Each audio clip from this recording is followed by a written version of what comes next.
அரசாங்கத்தை இந்த எதிர்க்கட்சிகள் படாத பாடு வாட்டி வதைக்கிறாங்கன்னு சொல்லலாம். அமைச்சர் சுனில் ஹந்தனித்தி இந்த நாள்ல சிஐடி குற்றப்புலனாய்வு பிரிவுக்கு போய் ஒரு முறைப்பாடு செஞ்சிருக்காரு. அது என்ன விஷயம் அப்படின்றத உங்களுக்கு இந்த வீடியோல சொல்றேன். அதுக்கு முதல்ல காலநிலையில பல மாற்றங்கள் ஏற்பட்டிருக்கு, அவதானங்கள், எச்சரிக்கைகள் விடுக்கப்பட்டிருக்கு. போதைப் பொருளோடு கைது செய்யப்பட்டவங்கள்ல ஆச்சரியமான திடுக்கிடும் பல தகவல்கள் வெளியாகி இருக்கு. இந்த விஷயங்களை தான் சுருக்கமா நாங்க பார்க்க போறோம். குறிப்பா இன்றைய நாள்ல வானிலை தொடர்பான பல எச்சரிக்கைகள் விடுக்கப்பட்டிருக்கு. மகாவலி கங்கை சுற்றியுள்ள மகாவலி கங்கை பிரதேசங்களில் இருக்கிறவங்க மிக அவதானமாக இருக்கும்படி எச்சரிக்கப்பட்டிருக்கிறது. குறிப்பாக வெள்ள அபாயம் ஏற்படக்கூடிய வாய்ப்பு ஏற்பட்டிருப்பதாக மூதூர், அக்கரை பெற்று இந்த மாதிரியான பிரதேசங்களில் பல இடங்கள் வெள்ள அபாயத்துக்கு உட்படுத்தக்கூடிய பிரதேசங்களாக மாறியிருக்கு. கொழும்பு புலனறுவை பிரதான வீதி பெரிய அளவாக வெள்ளத்தினால் பாதிக்கக்கூடிய வாய்ப்பு இருப்பதாக சொல்லப்பட்டிருக்கு. மலையகத்தினுடைய பல பிரதேசங்களுக்கு செல்றவங்க அவதானமாக செல்லும்படியும் பல இடங்களில் மண் சரிவு ஏற்பட்டிருப்பதாகவும் சொல்லப்பட்டிருக்கு. பாதைகள் வழுக்கும் தன்மை கொண்டதாகவும் இருப்பதாக சொல்றாங்க. இதோடு மட்டுமில்லாமல் நீர்நிலைகளுக்கு பக்கத்தில், குளங்கள் இந்த மாதிரியான இடங்களுக்கு பக்கத்தில் இருக்கவங்க மிக அவதானமாக இருக்கும்படி சொல்லப்பட்டிருக்கு. வானிலை அவதான நிலையம் வழங்குகின்ற செய்திகளை கவனமாக பின்பற்றுமாறும் கேட்டுக்கொள்ளப்பட்டிருக்கு. வருகின்ற 48 மணித்தியாலத்துக்கு அதிகளவான மழை வீழ்ச்சி நாட்டின் பல பிரதேசங்களில் ஏற்படக்கூடிய வாய்ப்பும் 50 முதல் 60 கிலோமீட்டர் வரையிலான வேகத்தில் காற்றும் வீசக்கூடிய வாய்ப்பு இருப்பதாக எச்சரிக்கப்பட்டிருக்கிறது. மிக அவதானமாக இருங்க. நேற்று ஜனாதிபதியுடன் ஒரு சந்திப்பு இடம்பெற்றிருந்தது. இந்த சந்திப்புல போதைப்பொருள் தொடர்பான பல திடுக்கிடும் தகவல்கள் அந்த அதிகாரிகளிடம் இருந்து வெளிவரப்பட்டிருந்தது.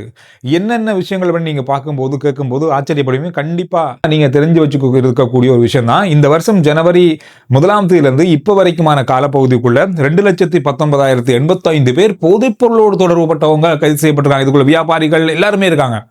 ஆனா ரட்ட எக்கட்ட அப்படின்ற நிகழ்ச்சி திட்டம் போன மாதம் 30ஆம் தேதி ஆரம்பிக்கப்பட்டதுக்கு பிறகு கைது செய்யப்பட்ட எண்ணிக்கை 27,597 பேர். இந்த 27,597 பேருக்குள்ள 5,671 பேர் 21 வயதுக்கு குறைஞ்சவங்க என்றது மிகப்பெரிய ஒரு கவலைக்குரிய ஆச்சரியமான விஷயமா பார்க்கப்படுது. இதுலயும் 93 பெண்கள் 21 வயதுக்கு உட்பட்டவங்க. இதுக்குள்ள அதிகமா கல்லூரி மாணவர்கள், அதோட பாடசாலை படிக்கிறவங்களும் இருக்காங்கன்றதுதான் இதுல இன்னும் ஒரு கவலைக்குரிய விஷயம்.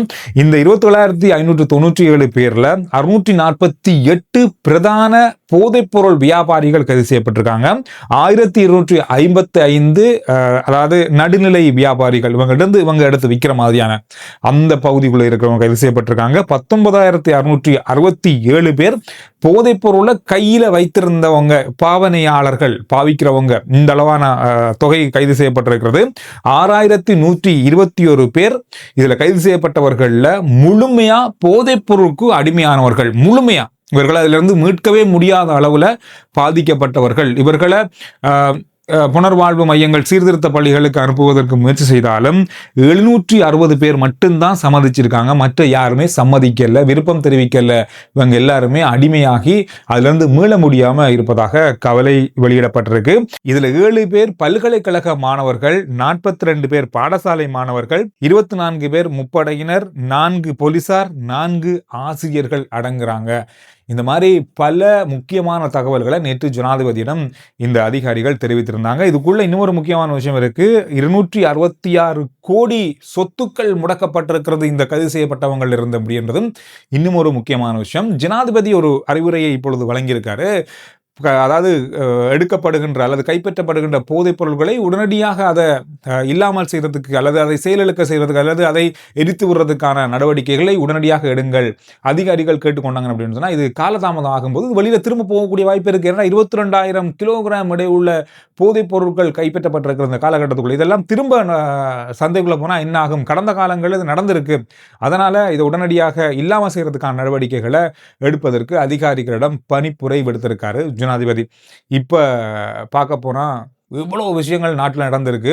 18 என்ற இலக்கத்தை அழைத்து போதைப்பொருள் தொடர்பான தகவல்களை வழங்கலாம் அப்படின்ற மாதிரி பொதுமக்களுக்கு அறிவுறுத்தப்பட்டிருக்கு. இதுல 2,665 முறைப்பாடுகள் இந்த இலக்கத்துக்கு இதுவரைக்கும் கிடைக்கப்பட்டிருக்கதா சொல்லப்படுது. இது தொடர்பான விசாரணைகளையும் இப்பொழுது குற்றப்புலனாய்வு பிரிவினர் நடத்தி வராங்க அப்படின்றதையும் இந்த செய்திகளில் பார்க்க கிடைத்தது.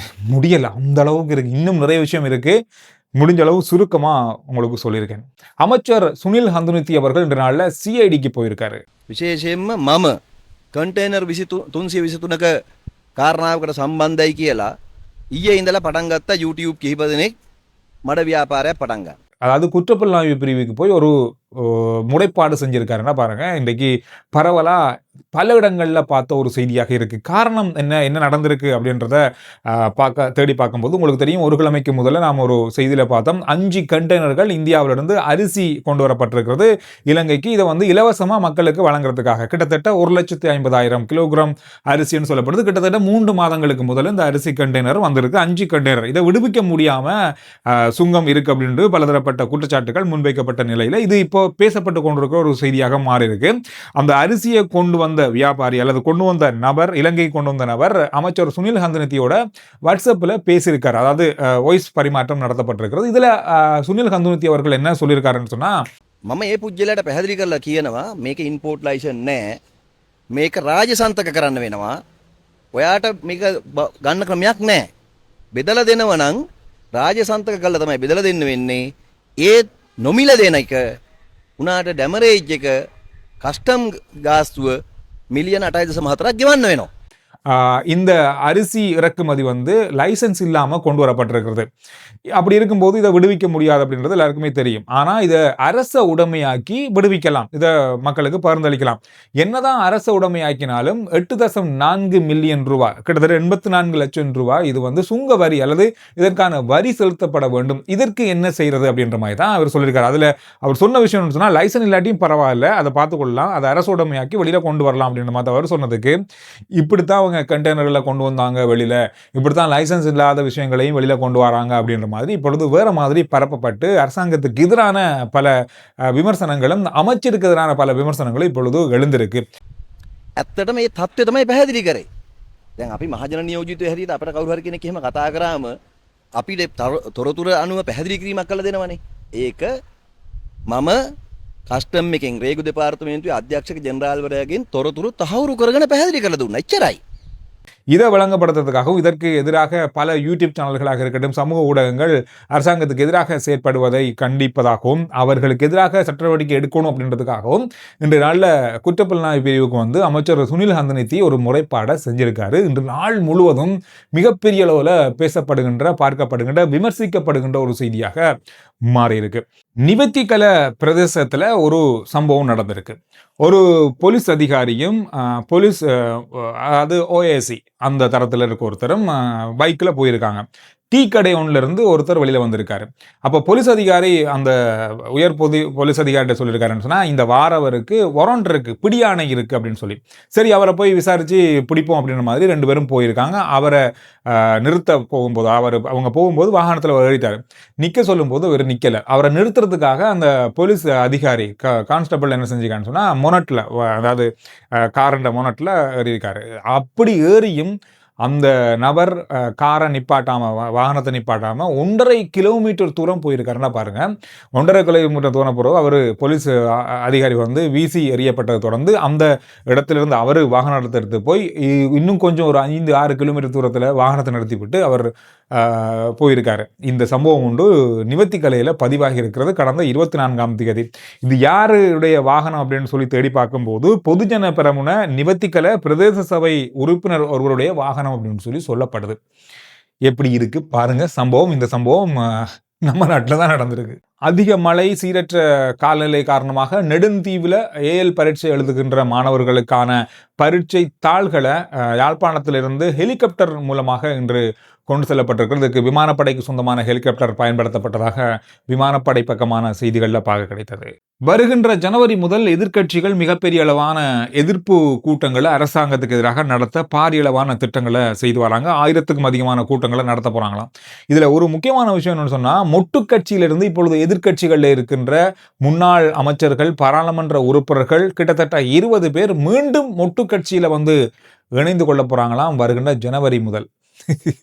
எப்படி இருக்கு பாருங்க. எங்க போய் ரணிலோட சேர்ந்தாங்க, அதுக்கு பிறகு எங்கெங்கெல்லாம் சேர்ந்து இப்பொழுது எதிர்கட்சியில சேர்ந்து மீண்டும் மொட்டு கட்சிக்கு அதே பாராளுமன்ற உறுப்பினர்கள், முன்னாள் அமைச்சர்கள் சேரப்போறாங்க. மீண்டும் மொட்டு கட்சியை நாங்க முழுசா பார்க்கிற காலம் வந்து கொண்டிருக்கு போல இருக்கு வார ஜனவரியிலிருந்து. இந்த செய்திகள் தான் இந்த நாளில் பார்க்கப்பட்ட மிக முக்கியமான செய்திகள். எனவே அவதானமாக இருங்க.